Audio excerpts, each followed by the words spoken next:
예, 오늘 본문은 우리가 잘 아는 말씀인데요. 이 가운데서 아버지와 아들과 성령의 이름으로 세례를 베풀고 라는 부분에서 삼위일체의 하나님에 대해서 나와 있기 때문에 이 본문을 택했습니다. 오늘 우리가 다룰 내용은 신론, 삼위일체의 하나님에 관한 것입니다. 사실상 역사적으로 존재해왔던, 그리고 지금 현재 존재하는 수많은 이단들이 삼위일체의 하나님에 대해 변질된, 왜곡된 진리를 전하고 있기 때문에 이 부분은 기독교의 핵심 교리라고 할 수 있습니다. 서론에서 먼저 생각해 볼 내용은 삼위일체의 교리는 인간으로서 이해할 수 없는 영역이 존재한다는 것을 인정해야 한다는 것입니다. 왜냐하면 우리가 인지하고 경험하는 이 세상에는 삼위일체와 같은 개념 자체가 없기 때문입니다. 따라서 우리가 아무리 이성적, 논리적, 합리적으로 설명을 하려고 해도 그것을 완전하게 다 할 수가 없고요. 알 수 없는 것입니다. 그것을 우리는 먼저 인정해야만 합니다. 그러면 삼위일체에 대해서 설명할 수 없는 것인가? 우리가 삼위일체에 대해서 철저하게 다 이해하고 설명할 수는 없지만 성경이 가르쳐주고 있는 한도 내에서 설명할 수는 있습니다. 우리가 이해하지 못하는 영역이 있다는 것은 지난주에 말씀드렸던 것 같이 창조주와 피조물 사이의 격차 때문에 필연적으로 발생하는 것입니다. 만약에 우리가 인간이 하나님을 하나님 자신이 아시는 것 같이 철저하게 모든 것을 다 알 수 있다면 그것은 이미 하나님이 아닌 것입니다. 우리가 완전하게 다 이해하고 우리의 이성에 완전히 갇히시는 분이라면 사실상 그것은 하나님이 아니기 때문입니다. 하나님은 우리가 온전히 개념화할 수도 없고 우리가 인지할 수 있는 한계를 넘어져 있는 그 초월자이기 때문입니다. 삼위일체론에 있어서 이단들이 발생하는 이유는 사실 인간이 이해할 수 있는 범주 내에서 하나님에 대한 개념을 가두었기 때문에 발생하는 거란 말이에요. 이러한 우를 범하지 않으려면 우리가 삼위일체의 하나님을 온전하게 이해할 수 없다라는 사실을 인정해야 되고, 그렇기는 하지만 성경에서 우리에게 계시하신 정도까지만 알 수 있다, 이렇게 한계를 인정하고 들어가야 되는 것입니다. 자, 삼위일체라고 하는 단어는 성경에 나와 있는 단어가 아닙니다. 나오지 않는 단어입니다. 어렸을 때 여호와의 증인이 삼위일체라는 말이 성경 어디에 있냐, 성경에 나오지 않는다라고 공격했을 때 저 잘 모르니까 무조건 무식하게 나온다라고 답변을 했습니다. 어디에 나오는지 구절을 대봐라 라고 이야기하니까 어디에 있는지는 모르지만 분명히 나온다, 그냥 무조건 나온다 막 우겼어요. 기독교인들이 이런 식으로 성경을 너무나 모르기 때문에 결국은 이런 무지의 상태에서 이단의 공격을 받게 되는 것입니다. 삼위일체라는 단어는 성경에 나오지 않습니다. 단지 그 개념이 나오는 거예요. 단어 자체는 나오지 않지만 삼위일체라는 의미의 개념이 성경을 통해서 나오고 있는 것입니다. 그것을 신학적인 용어로 삼위일체라고 표현한 것뿐입니다. 흔히 한국 기독교에서 삼위일체에 대해서 더 이해하지 못하게 된 이유는 삼위일체라는 용어 때문입니다.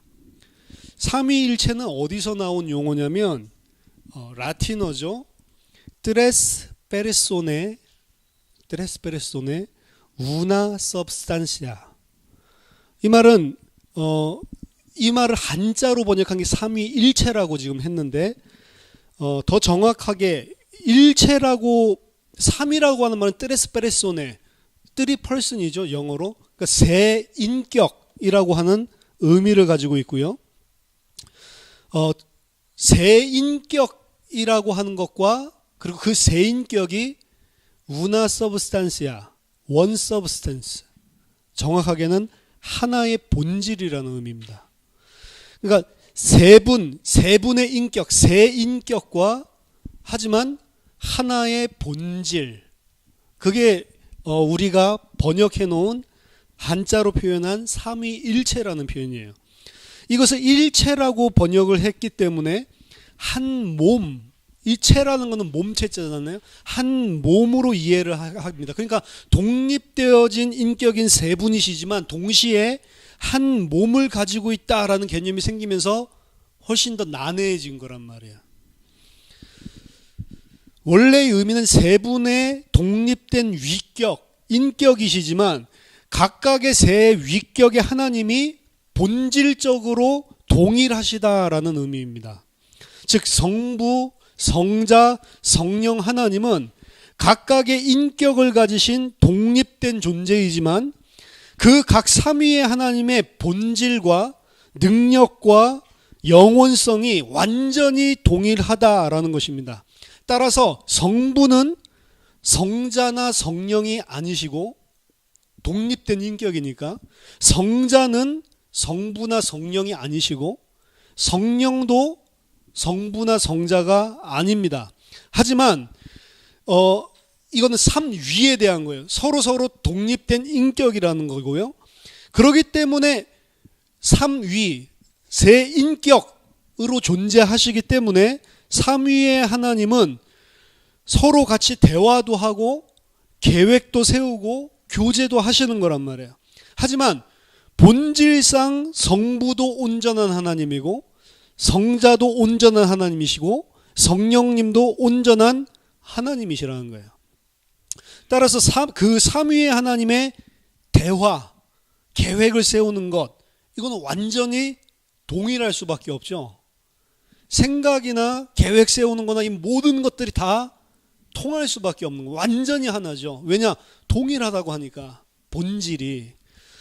모든 생각, 능력, 존귀, 영광, 영원성에 있어서 완전히 동일하시기 때문에 일치할 수밖에 없는 것입니다. 이러한 개념 혹은 이러한 객체는 이 세상에 존재하지 않습니다. 완전히 독립된 객체이지만 완전히 동일한 본질을 가지고 있다라고 하는 것은 이 세상에 존재하지 않습니다. 한 전자제품을 회사에서 대량 생산했을 때 우리가 볼 때는 똑같이 보이지만 똑같은 전자제품 같이 보여요. 우리가 볼 때에는 그 제품을 현미경을 가지고 혹은 현미경도 필요 없어요. 그냥 이 돋보기를 가지고 면밀하게 살펴서 비교해 보면 전부 다릅니다. 바늘 하나만 보더라도 육안으로 볼 때는 전부 다 똑같은 바늘처럼 보이지만 이 전자현미경으로 바늘을 자세히 들여다보면 전부 다 깎여져 있는 모양, 각 이런 것들이 전부 다 제각각이란 말이에요. 이와 같이 이 세상에는 독립된 객체이면서 본질이 완전히 동일한 것은 절대로 존재하지 않습니다. 하물며 인격은 더 말할 수도 없죠. 그냥 이런 물체도 그런데 인격은 더 말할 필요도 없습니다. 전 세계 인구들 가운데 똑같은 사람은 단 하나도 없어요. 심지어 이 조그만 지문이 똑같은 사람도 하나도 없어요. 희한하죠. 이 조그만 거에 얼마나 많은 게 표현되어 있는지 요 지문 하나 똑같은 사람이 없습니다.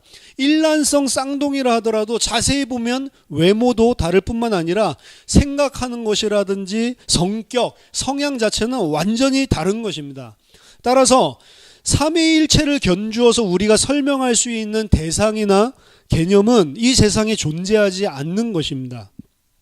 따라서 성경에서 계시하고 있는 삼위일체의 내용 또한 우리 수준에서 알아야 될 정도로 우리 수준에 맞추어서 계시한 것이지 온전하게 우리가 이해할 수 있는 내용은 아닌 것입니다.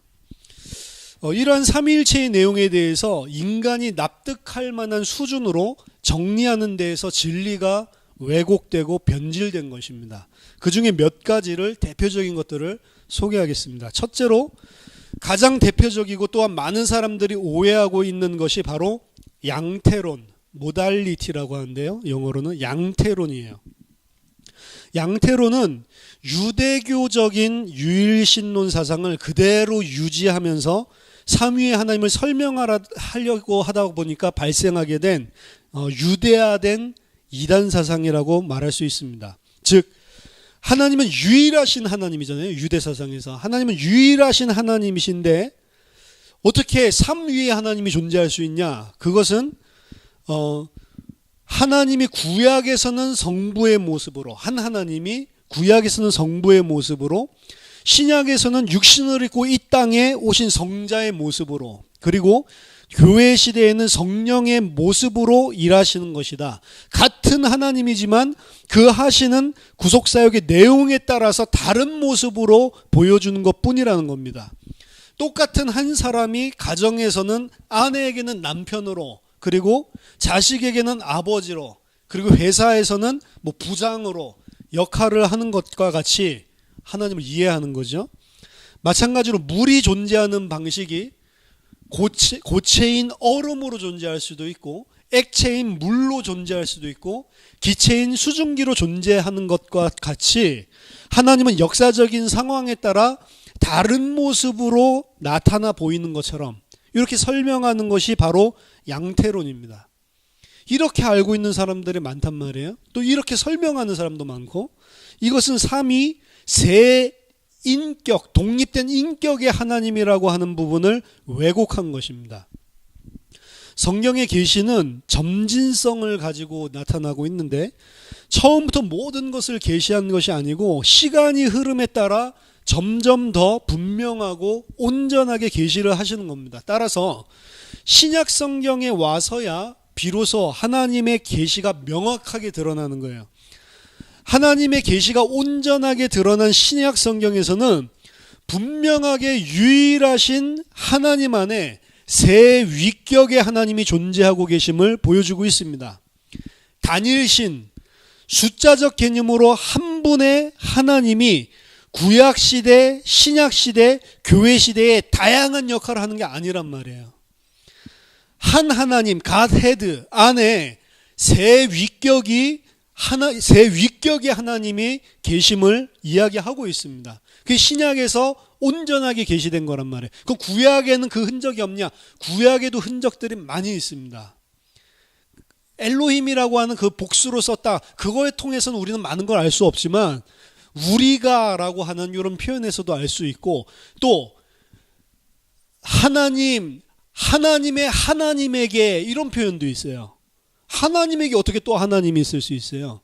이런 시편에 나온 표현이라든지 구약 성경에서부터 이미 희미하게 뭔가 갓헤드 안에 복수의 하나님의 위격이 존재하는 것 같은 느낌을 희미하게 보여준단 말이에요. 하지만 그게 세 분인지 뭔지 정확하게는 안 나와 있어요. 근데 신약 점진적인 계시라고 했잖아요. 그 아들을 통해서 완전한 계시를 주시고 나서 신약을 통해서 우리에게 삼위의 하나님에 대한 부분을 명확하게 계시를 해놨다는 거죠.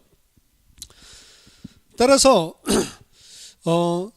성부 하나님, 신약에 보면 성부 하나님은 보좌에 앉아 계신다라고 이야기를 하고, 성자 하나님은 지금 그 보좌 우편에 앉아 계신다라고 이야기를 하고, 성령 하나님께서 이 땅에 성자 하나님이 보내주셔서 이미 성자 하나님을 통해 완성된 구속을 적용시키는 일을 하고 계시다라고 이야기하고 있습니다. 따라서 양태론에서 말하는 것처럼 성자 하나님이 이 땅에 오셨을 때에 그분이 성부 하나님이시기 때문에 하늘 보좌가 비워진 게 아니란 말이에요. 양태론에서 이야기하는 것은 하늘 보좌에 계셨던 성부 하나님, 구약의 성부 하나님이 육신을 입고 이 땅에 성자 하나님으로 오셨다라고 이야기하는 거잖아요. 그러면 하늘 보좌에 누가 있어요? 아무도 없죠. 그러면은 성자 하나님이 누구한테 기도해요? 하늘에 계신 아버지한테 기도하는데 누구한테 기도한? 그냥 혼자서 막 이 생 난리를 친 거예요? 그게 아니란 말이죠.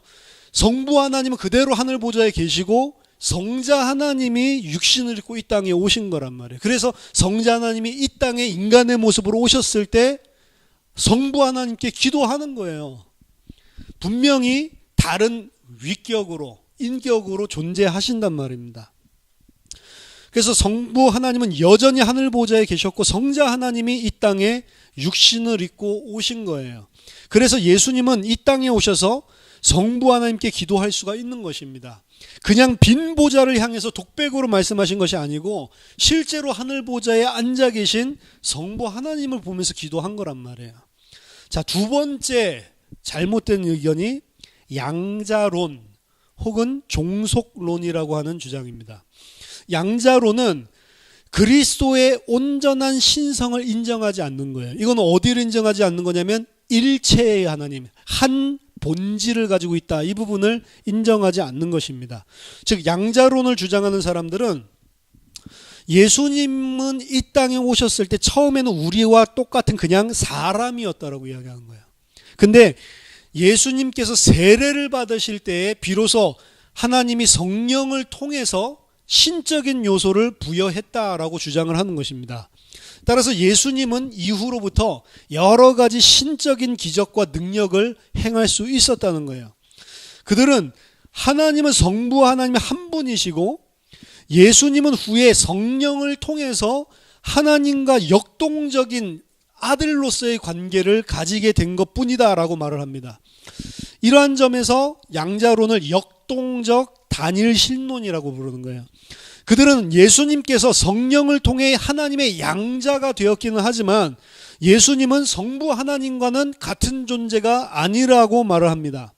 이러한 점에서 예수님은 하나님에게 종속된, 원래는 그냥 일반 우리가 똑같은 사람이었는데 양자 삼아주셔서 하나님의 아들로 칭해주신 그런 하나님과는 전혀 다른 하나님에게 종속된 존재 정도로 표현을 하는 거예요. 이러한 점에서 종속론이라는 말에 나오는 겁니다. 거의 이단들이 이렇게 이야기를 하는 겁니다. 사실은 예수님은 하나님 아니다. 그냥 인간일 뿐이다. 아주 뛰어난 인간. 하나님이 성령을 주셔서 대단한 능력을 행한 인간. 그렇지만 대단한 존재지만 하나님은 아니다. 사람이다. 이렇게 이야기를 하죠. 마지막으로는 삼신론인데요. 이는 양자론의 결과로 나타난 것이라고 볼 수가 있습니다. 성부, 성자, 성령 하나님의 독립된 위격, 인격을 말하고 있어요. 그러니까 삼위에 대한 것은 잘 이야기를 하고 있지만 삼위 하나님이 본질적으로 하나 되심, 원네스, 본질적으로 하나 되심, 동일하신 본질에 대한 부분들을 이것도 마찬가지로 놓친 것입니다. 그래서 삼신론은 이 독립된 세 인격을 가진 하나님은 각각 독특한 본질을 가지고 있다. 독특한 주권과 영역에 대한 영향을 가지고 있다라고 이야기를 해요. 그러니까 서로 다른, 성부는 성자 나름대로의 독특한 영향권이 있고 영역이 있고, 성자도 성령도 각각 독특한 주권과 영역에 대한 영향을 가지고 있다.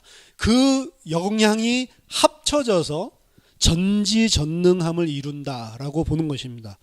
이는 마치 태양이 세 가지, 즉 태양 덩어리와 열과 빛으로 이루어져 있다. 그래서 그 세 가지를 합쳐서 태양이라고 한다라고 하는 것과 비슷한 이론입니다. 마찬가지로 달걀을 예로 들어서 달걀에 노란 자가 있고 흰 자가 있고 껍질이 있고 그 세 가지가 합쳐져서 계란이라고 한다라고 하는 거랑 똑같단 말이에요. 그러니까 각각 껍질은 흰자랑 다르잖아요. 흰자는 노른자랑 다르고 각각 독특한 영역을 차지해가지고 그 각각의 하나님이 합체했을 때 그것을 한 하나님이라고 부른다. 이런 식으로 보는 걸 보고 삼신론이라고 하는 겁니다. 이러한 주장은 전부 다 이단인 것입니다. 성경은 분명히 삼위의 하나님에 대해서도 말하고 또한 그 삼위의 하나님이 본질상 한 하나님, 완전한 동일하신 한 하나님이신 것을 증거하고 있습니다. 이 두 가지가 공존하고 있기 때문에 잘못된 사상은 한쪽만을 주장하는 거예요. 삼위 쪽을 강조해서 이것을 희생시키든지 아니면 동질성만 주장하고 이걸 희생시키든지, 뭔가 한 하나님만 이야기하는 것은 동질성에 사실은 포인트를 둔 거라고 보면 돼요. 절대로 동일할 수 없다라고 보는 겁니다. 그러니까 삼위와 일체 이 두 가지 부분을 다 동시에 인정하는 개념이 이 세상에 없기 때문에 계속 이러한 잘못된 주장이 나오는 것입니다. 그래서 한쪽만을 주장하면 이당 사상이 위에서 살펴본 것처럼 되는 것입니다. 그 중에 가장 인간으로서 이해 안 되는 것이 어떻게 세 위격의 하나님이 완전히 동일할 수 있는가라는 부분이기 때문에 예수 그리스도의 신성에 대해서 왜곡시키는 것들이 많이 드러나는 겁니다. 그런 예증에서 가장 손쉽게 들고 나서는 구절이 바로 예수님께서 재림에 대해서 설명하시면서 말씀하신 부분이에요. 마태복음 24장 36절에 보니까 예수님이 말씀하십니다. 그러나 그 날과 그 때는 아무도 모르나니 하늘의 천사들도 아들도 모르고 오직 아버지만 아시느니라. 예수님이 성부 하나님과 동일한 본질, 지혜, 지식, 권능, 영광을 가지신 하나님이라면 어찌해서 성부 하나님께서 아시는 것을 성자 아들은 모른다고 말씀을 하시냐. 너희들은 똑같은 하나님이라면서 어떻게 성부는 아는 거를 성자는 모르냐. 그럼 똑같은 하나님 아니지 않냐라고 이야기하는 겁니다. 이것이 여호와의 증인들이 주장하는 내용이에요. 분명히 예수님은 하나님과 동일하신 분임을 성경은 여러 군데서 증거하고 있습니다. 요한복음 1장 18절 본래 하나님을 본 사람이 없으되 아버지 품속에서 독생하신 하나님이 나타내셨다. 독생자 이렇게만 표현한 게 아니고 독생하신 하나님이라고 표현하고 있습니다. 예수님을.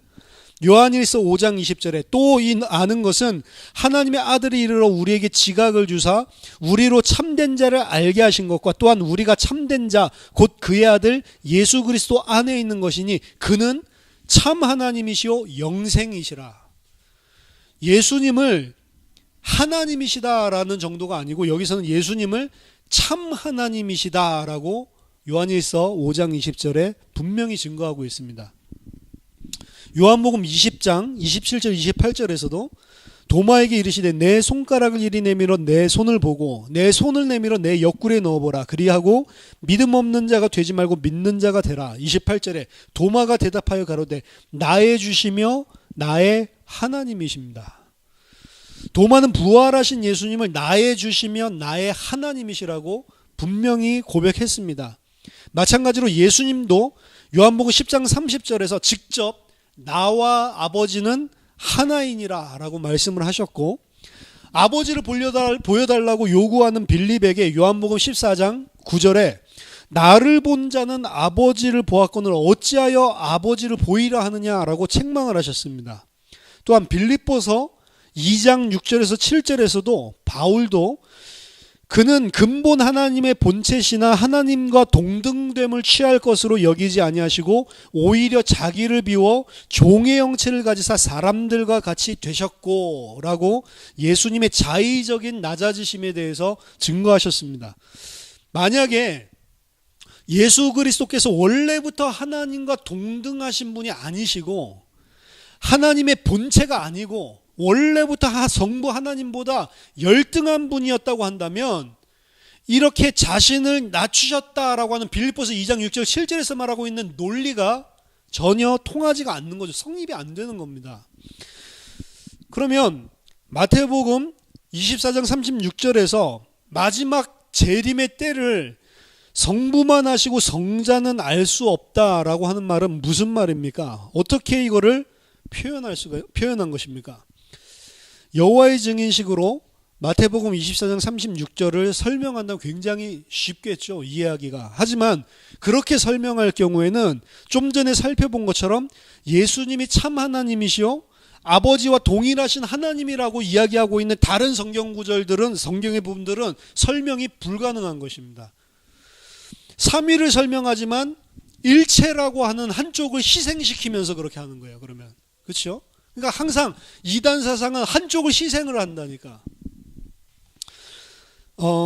지식에 있어서 성부 하나님과 성자 하나님의 이러한 차이점을 지니는 부분을 이해하기 위해서는 우리는 삼위 하나님에 대해서 존재론적인 설명과 삼위 하나님의 구원의 계획을 실행하시는 데 있어서 삼위 하나님의 구원에 대한 작정, 계획하신 작정에 대해서 구분지어서 생각을 해야 돼요. 예수님은 성부 하나님과 존재론적으로 완전히 동일하신 분이십니다. 하지만 그 존재론적으로 동일하다는 것은 원래 영원 전부터 예수님은 하나님, 성부 아버지 하나님과 동일하게 모든 지혜, 지식, 권능, 그리고 능력, 어떠한 차이점도 지니고 있지 않는 동일한 완전 동일하신 하나님이라는 거예요. 하지만 하나님이 택하신 자들을 구원하시기 위한 구원의 계획 속에서는 성부는 성부로서의 역할을, 성자는 성자로서의 역할을, 성령은 성령으로서의 역할을 구분하셨고요. 그 속에서 제1위 성부 하나님, 제2위 성자 하나님, 제3위 성령 하나님의 위계 질서를 내포하고 있는 것입니다. 원래 존재론적으로 3위의 하나님은 누구는 높고 누구는 낮고 누구는 우등하고 누구는 열등한 이런 구분이 없으신 동일한 분이시란 말이에요. 완전히 동일하신 하나님입니다. 하지만 구원의 계획 속에서 각각 성부, 성자, 성령 하나님으로서 위계적 위격을 가지고 이루시기로 작정을 하신 거란 말이에요. 따라서 구원의 역사 속에서 성자 하나님은 성부 하나님께 절대적으로 순종하고 의지하시는 겁니다. 이를 보고 아까 빌립보서에서 근본 동등한 본체 하나님이시지만 동등됨을 취하지 않고 자신을 비워 종의 형체를 가졌다라고 이야기를 하는 겁니다. 동등하지 않다면 당연히 그냥 종의 형체를 가지는 거죠. 성령 하나님 또한 독단적으로 자의적으로 활동하지 않습니다. 성부 하나님께서 십자가와 부활로 구속을 완성하신 성자 하나님께 성령을 부어주시죠. 성령을 부어줄 수 있는 권세를 주시죠. 성령 하나님은 예수님께서 이 땅에서 이루신 구원을 적용시키는 일을 하시는데 자기 자의대로 임의대로 하시는 게 아닙니다. 성부께서 성자에게 주시고 성자께서 보내주심으로 말미암아 일을 하신단 말이에요. 또한 이 땅에서 일을 하실 때에도 자기의 것을 가지고 일을 하시는 것이 아니고 이 3위의 위계를 질서를 정확하게 지키십니다. 따라서 예수님은 이 땅에서 자기의 것으로 임의로 말하지 않고 아버지께서 하신 것, 말씀하신 것만 말씀하시고 자신을 위하여는 자기의 신성을 사용하지 않고 전적으로 성부 하나님께 의존하는 거예요. 구원의 계획 속에서 요한복음 5장 19절 새 번역에 보면 예수께서 그들에게 말씀하셨다. 내가 진정으로 너희에게 말한다. 아들은 아버지께서 하시는 것을 보는 대로 따라할 뿐이요 아무것도 마음대로 할 수 없다.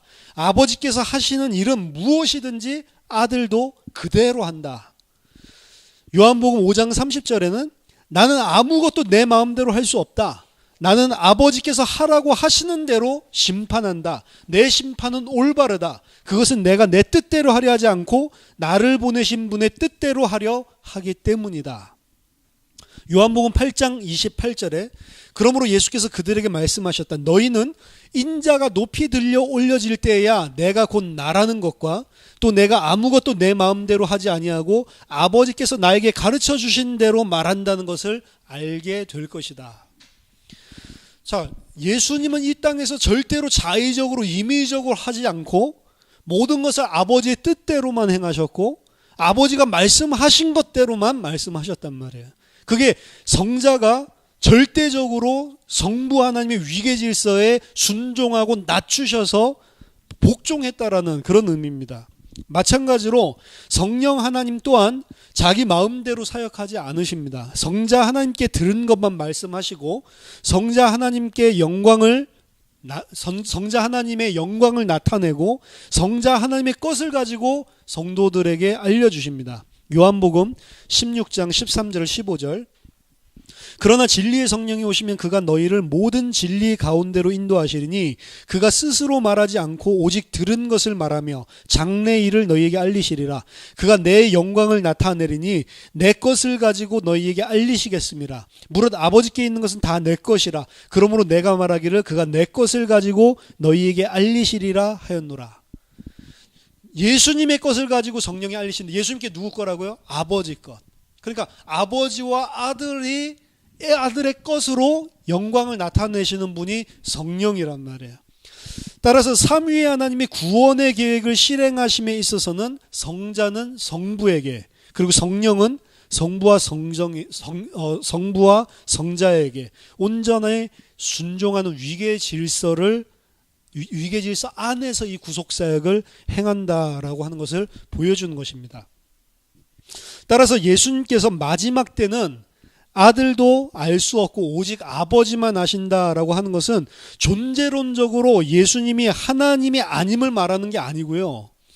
예수님이 그 날과 시를 모른다는 것도 아닙니다. 아시죠? 동일한 본질상 본체이시고 같은 하나님이신데, 그것은 성자이신 예수님이 구원의 계획에서 성부이신 하나님 아버지의 권한을 절대로 침해하지 않고 자신을 비워서 복종하시는 것이기 때문에 모른다고 하시는 것입니다. 이렇게 존재론적으로, 그리고 구원의 계획 속에서 계시된 삼위 하나님의 관계를 이 두 가지로 생각하지 않는다면 성경 내부에서 가르치는 가르침이 서로 상충하는 결과를 낳게 되는 겁니다. 그래서 성경이 무오하고 하나님의 말씀이고 그릇된 진리가 없다라고 정말로 믿는다면 그러한 상충이 일어나지 않도록 이해를 해야 되는 거죠. 하지만 여호와의 증인이나 예수님의 신성을 부인하는 가르침은 이 구원의 계획 속에서 나타난 성부 성자의 모습은 설명 가능할지 몰라도 존재론적으로 예수님이 참 하나님이시다라고 말씀하고 있는 이 성경의 내용은 부인하게 되는 결과를 낳게 되는 겁니다. 따라서 성경의 일부분을 내 논리에 맞게 취사 선택하는, 내가 원하는 것만, 나한테 맞는 것만 선택해서 취하는 이런 형태가 되고 마는 것이죠. 그게 바로 이단인 것입니다. 이단은 성경에서 내게 맞는 부분만 선택을 하고 내게 맞지 않는 것은 버리는 것입니다. 성경을 볼 때에도 나한테 맞는 구절만 문맥과 상관없이 아주 인수격으로 해석을 하는 거죠. 자, 또 한 가지 놓치지 않아야 될 중요한 부분이 있습니다. 우리는 삼위 하나님을 이해하는 데 있어서 세대주의적인 견해를 세대주의적인 해석을 지양해야 됩니다. 지향이 아니고 지양해야 됩니다. 즉 성부 하나님 시대, 성자 하나님 시대, 성령 하나님 시대로 완전히 구분지어서 생각하는 것은 잘못된 것이라는 겁니다. 일반적으로 창조 사역은 전적으로 성부 하나님께 넘기고 구약 시대를 성부 하나님의 시대로 결정지어서 생각을 하는데, 이렇게 생각하는 게 오류라는 거죠. 삼위의 하나님이시지만 일체의 하나님이라는 사실을 명심해야 됩니다. 성경은 창조 사역에서도 삼위의 하나님이 함께 일하셨음을 보여주고 있어요. 하나님은 말씀을 통해 천지를 창조하셨죠. 그 말씀은 단순히 하나님의 입으로 나오는 음성을 말하는 것이 아니고 말씀이신 성자 하나님을 말하는 거예요. 즉 하나님은 모든 것을 말씀으로, 말씀이신 성자 하나님을 통하여 창조하신 것입니다.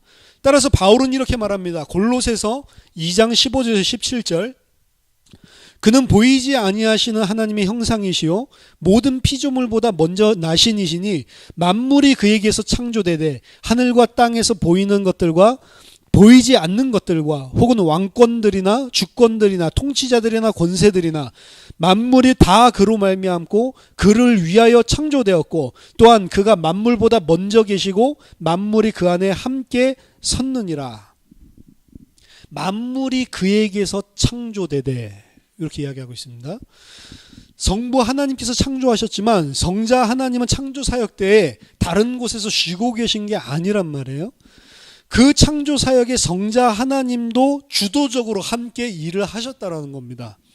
이는 잠언서 8장 22절에서 31절에 의인화된 하나님의 지혜, 그 지혜의 창조 사역에서도 나타나고 있는 겁니다. 잠언서 8장 22절에서 31절, 여호와께서 그 조화의 시작 곧 태초에 일하시기 전에 나를 가지셨으며 만세 전부터 태초부터 땅이 생기기 전부터 내가 세움을 받았나니 아직 바다가 생기지 아니하였고 큰 샘들이 있기 전에 내가 이미 났으며 산이 세워지기 전에 언덕이 세워지기 전에 내가 이미 났으니 하나님이 아직 땅도 들도 세상 진토의 근원도 짓지 아니하셨을 때에라. 그가 하늘을 지으시며 궁창을 해면에 두르실 때에 내가 거기 있었고 그가 위로 구름 하늘을 견고하게 하시며 바다의 샘들을 힘있게 하시며 바다의 한계를 정하여 물이 명령을 거스르지 못하게 하시며 또 땅의 기초를 정하실 때에 내가 그 곁에 있어서 창조자가 되어, 그 지혜가 그 곁에만 있는 게 아니고 함께 하나님과 함께 창조자가 됐다라는 표현이 나오죠. 창조자가 되어 날마다 그의 기뻐하신 바가 되었으며 항상 그 앞에서 즐거워하였으며 사람이 거처할 땅에서 즐거워하며 인자들을 기뻐하였느니라. 30절에 분명히 이 지혜가 하나님의 곁에 있어서 창조자가 되었다라고 말하죠. 창조자라고 표현된 이 하나님의 지혜, 그 하나님의 지혜가 누굽니까? 고린도전서 1장 20절에서 24절, 지혜 있는 자가 어디 있느냐, 선비가 어디 있느냐, 이 세대의 변론자가 어디 있느냐, 하나님께서 이 세상의 지혜를 미련하게 하신 것이 아니냐, 하나님의 지혜에 있어서는 이 세상이 자기 지혜로 하나님을 알지 못하므로 하나님께서 전도에 미련한 것으로 믿는 자들을 구원하시기를 기뻐하셨도다.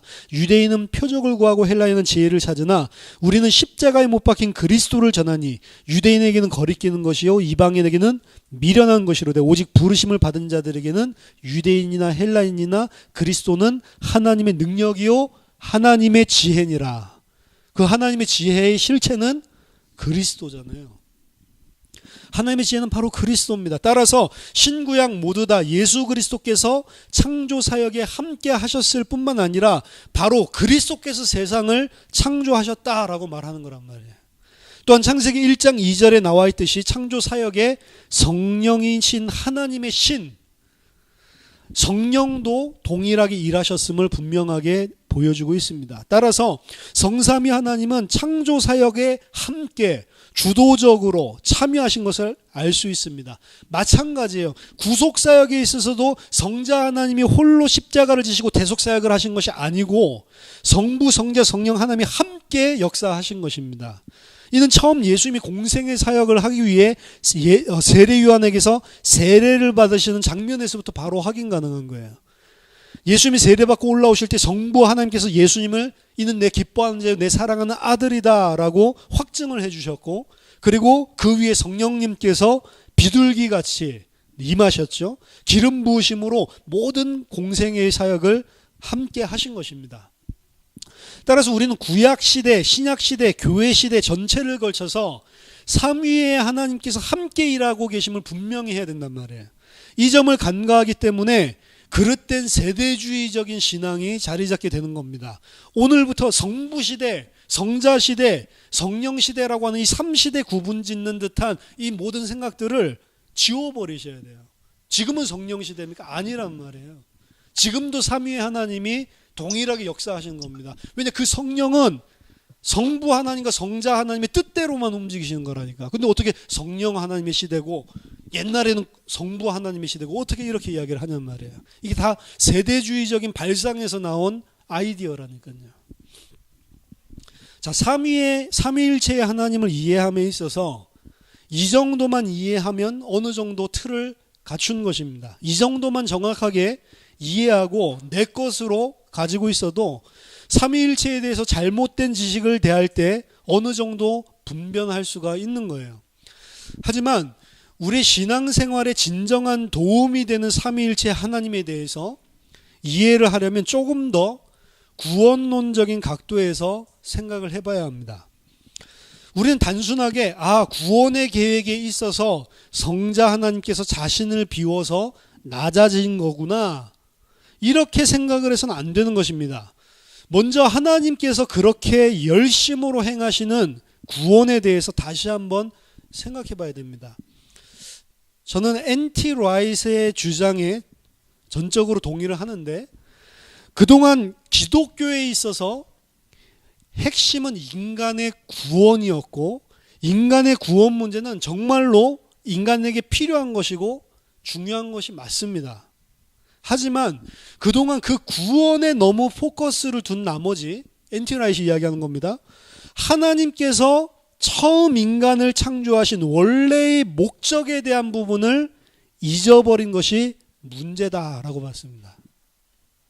이게 굉장히 중요한 겁니다. 즉, 구원이 중요한 건 맞지만요, 구원 자체가 하나님의 목적이 아니란 말이에요. 하나님은 아직 인간이 죄를 짓지 않아서 구원이 필요 없을 때에 이미 인간에 대한 창조의 목적을 가지고 계셨습니다. 그 목적이 무엇입니까? 그것은 하나님의 형상을 따라 피조물인 인간을 하나님과 같은 자, 하나님의 형상으로 온전히 만드시겠다고 하는 거예요. 하나님은 아담을 창조하셨을 때부터 이 계획을 가지고 계셨고, 아담을 처음 창조하신 그 상태로 계속 유지하려고 한 게 아니었습니다. 하나님은 처음부터 계시록에 나와 있는 영화로운 상태의 인간으로 세우시기 위해서 아담을 창조하신 거예요. 죄악에서 건지시기 위해 창조한 게 아니고요. 그건 인간이 죄를 지었기 때문에 그 가운데 들어가 있는 과정이고요. 하나님께서 택한 자를 하나님과 같이 되도록 만들기 위해서 창조하셨다면, 그게 원래 하나님의 목적이란 말입니다. 그래서 성경은 구원받았다라고 하는 것을 단순하게 지옥 가게 된 사람이 천국 갔다, 그게 아니고 신의 성품에 참여한 자다라고 베드로가 이야기하는 거예요. 이 사도 베드로가 이야기하는 겁니다. 베드로후서 1장 4절. 이로써 그 보배롭고 지극히 큰 약속을 우리에게 주사 이 약속으로 말미암아 너희가 정욕 때문에 이 세상에 썩어질 것을 피하여 신성한 성품에 참여하는 자가 되게 하셨느니라. 이 신의 성품에 참여한 자가 되었다라고 하는 것은 성삼위 하나님의 관계 속에 우리도 동참한 것을 말하는 거예요. 그 성삼위 하나님이 각 인격을 가지신 독립된 인격이시면서도 완전히 하나인 거잖아요. 똑같이 우리도 인격을 가지고 독립된 존재이지만 어떻게 만들려고 하냐면 그 성삼위 하나님이 하나인 것처럼 우리도 그 하나님, 삼위의 하나님과 하나가 되게 만드는 겁니다. 요한복음 17장 21절에서 26절. 아버지여, 아버지께서 내 안에, 내가 아버지 안에 있는 것 같이 그들도 다 하나가 되어 우리 안에 있게 하사 세상으로 아버지께서 나를 보내신 것을 믿게 하옵소서. 내게 주신 영광을 내가 그들에게 주었사오니 이는 우리가 하나 된 것 같이 그들도 하나가 되게 하려 함이니이다. 곧 내가 그들 안에 있고 아버지께서 내 안에 계시어 그들로 온전함을 이루어 하나가 되게 하려 함은 아버지께서 나를 보내신 것과 또 나를 사랑하신 것 같이 그들도 사랑하신 것을 세상으로 알게 하려 함이로소이다. 아버지여, 내게 주신 자도 나 있는 곳에 나와 함께 있어 아버지께서 창세전부터 나를 사랑하심으로 내게 주신 나의 영광을 그들로 보게 하시기를 원하옵나이다. 의로우신 아버지여, 세상에 아버지를 알지 못하여도 나는 아버지를 알았사옵고 그들도 아버지께서 나를 보내신 줄 알았사옵나이다. 내가 아버지의 이름을 그들에게 알게 하였고 또 알게 하리니 이는 나를 사랑하신 사랑이 그들 안에 있고 나도 그들 안에 있게 하려 함이니이다. 성부 하나님이 성자 하나님 안에, 성자 하나님이 성부 하나님 안에, 아버지가 아들을 사랑하고 아들이 아버지를 사랑하고 아버지가 아들을 영광을 주고, 그렇죠? 이 관계가 성부 성자의 관계에서 끝나는 게 아니고 하나님이 택하신 우리 안에 똑같이 지금 되게 하려고 한다는 거예요. 그래서 아버지 사랑이 택하신 우리 안에 있게 하시고 그리스도가 우리 안에 거하고 우리가 그리스도 안에 거하고 아버지께서 내게 주신 영광을 내가 그들에게 주었다라고 이야기하는 겁니다. 잘 읽어보세요. 성삼위 하나님의 이 삼위일체의 교제 가운데 우리를 편입시켜서 우리도 하나님과 같은 그리스도와 방불한 자로 만들려고 한단 말이에요. 그게 우리의 형상을 따라 우리의 모양을 따라 사람을 만들자라고 한 그 하나님의 계획이라니까요. 그래서 원래 창조의 목적은 성부 하나님이 성자 하나님 안에 계시고 성자 하나님이 성부 하나님 안에 계셔서 온전히 하나 된 것처럼 신자들도 예수 그리스도 안에 거하고 예수 그리스도가 그 안에 거하고 하나님이 그 신자들 안에, 신자들이 또 하나님 안에 거하면서 온전하게 하나 되게 하는 것. 이게 원래 창조의 목적입니다. 그냥 구원받아서 지옥에 갈 사람이 지옥 안 가고 천국에 살게 되는 게 아니란 말이에요. 성삼위 하나님께서 완전히 하나인 것 같이 성도들도 성삼위 하나님과 온전히 하나 되게 하려는 것이 원래 하나님께서 인간을 창조하신 목적인 것입니다. 이것을 보고 그 상태, 완전히 하나 된 상태, 그것을 보고 온전하게 되었다라고 성경은 이야기하는 겁니다.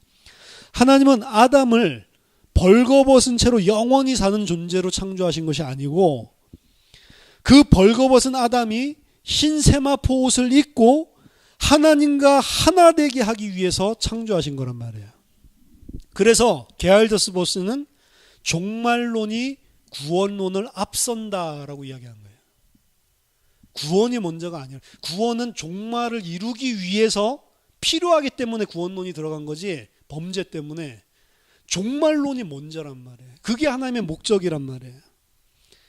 그리고 그 영광스러운 종말, 하나님과 피조물인 인간이 완전히 하나가 되는 그 새하늘과 새 땅의 온전함, 거룩함을 주시기 위해서 성삼위 하나님께서 구원의 계획을 세우신 것입니다. 그리고 그 열심으로 그 구원을 이루시고 택하신 자들을 위해서 설득해 나가시는 거예요. 자, 우리는 단순히 삼위의 하나님이 구원의 계획 속에서 위계의 질서를 가지고 일하시는구나, 이 정도로 생각하면 안 된단 말이죠.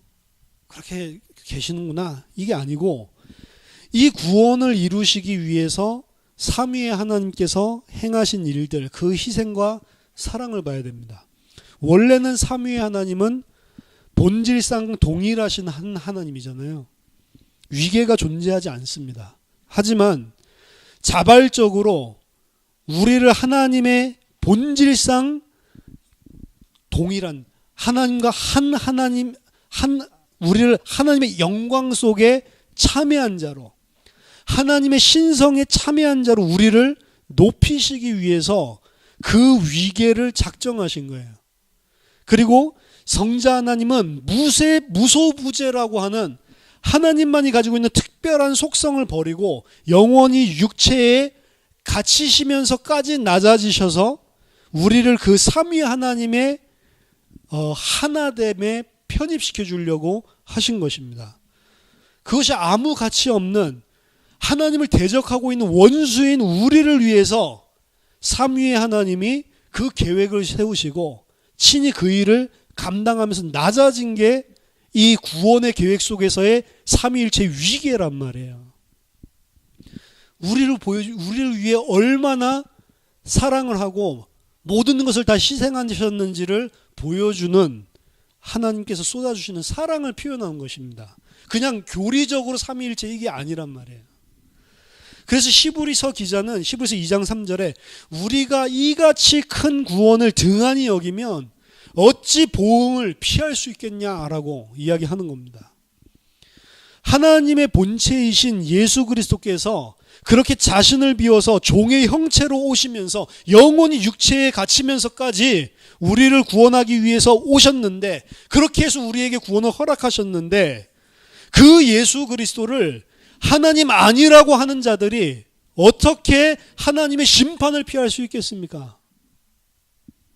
우리는 삼위일체의 하나님을 성경을 통해서 배우면서 그저 교리적인 정리를 잘하는 데 그치면 안 됩니다. 그 삼위의 하나님이 어떻게 우리에게 이 큰 구원을 허락하셨는지 감사하고 감격해야 되는 거예요. 그 사랑을 모르고 예수 그리스도를 피조물 중에 하나로, 인간 중에 하나로 격화시키는 자는 당연히 이단이요, 당연히 적그리스도요, 그들은 절대로 구원받을 수 없는 것입니다. 구원이란 성령의 설득하심으로 이 하나님을 알게 되는 거예요. 정말로 아는 것입니다. 요한복음 17장 3절에 영생은 곧 유일하신 참 하나님과 그가 보내신 자 예수 그리스도를 아는 것입니다. 알면 예수님에 대해서 절대로 그렇게 말할 수가 없죠. 베드로후서 1장 2절 3절에도 하나님과 우리 주 예수를 알므로 은혜와 평강이 너희에게 더욱 많을지어다. 그의 신기한 능력으로 생명과 경건에 속한 모든 것을 우리에게 주셨으니 이는 자기의 영광의 덕으로서 우리를 부르신 이를 알므로 말미암음이라. 하나님이 누구시고 예수 그리스도가 누구신지 정말로 알 때에 은혜와 평강이 우리에게 임한단 말이에요. 오늘 말씀을 통해서 삼위일체의 하나님을 더욱 깊이 알고, 그리고 그 삼위일체 동일하신 하나님이 어떻게 우리를 살리시기 위해서 구원의 계획 속에서 위격을 가지고, 위격인 위계 질서를 가지고 이 땅에 오셨는지 그 하나님의 사랑을 갖다가 깊이 알고 그 지식으로 말미암아 우리에게 은혜와 평강이 넘쳐나게 되기를 예수 그리스도 이름으로 축원합니다. 기도하겠습니다. 하나님 감사합니다. 우리에게 하나님의 말씀을 알 수 있도록 성령님께서 깨닫게 해주시고 설득시켜 주셔서 우리를 구원하신 그 하나님의 큰 사랑, 그 은혜가 무엇인지, 정말로 그리스도께서 우리를 위해 희생하신 그 희생이 무엇인지 알 수 있도록 우리에게 은혜를 허락해 주시옵소서. 그래서 정말로 그리스도 안에 있는 은혜와 평강이 우리 속에 그 지식으로 말미암아 넘쳐날 수 있도록 우리를 도와주시옵소서. 예수 그리스도 이름으로 기도하옵나이다. 아멘.